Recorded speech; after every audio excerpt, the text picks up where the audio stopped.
Welcome to Penrose Learning, where we make understanding easy.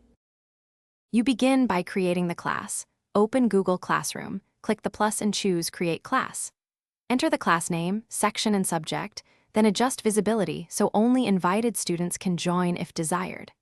Once done, open class settings and enable the class code or the join link option. This is the core piece that becomes your shareable link.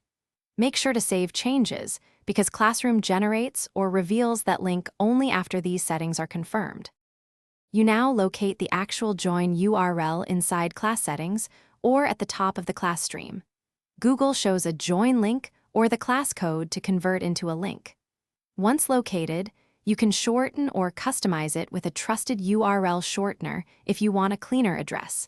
Make sure that shortener preserves privacy. Also check the join permissions so you control whether anyone with the link joins immediately or waits for your approval. This prevents uninvited participants. You finish by sharing the link through email, calendar invites, an LMS or chat, and include concise instructions on how students join.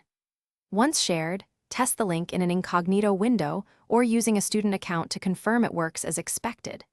If someone cannot join, immediately check class visibility and join permissions, and regenerate the link if needed.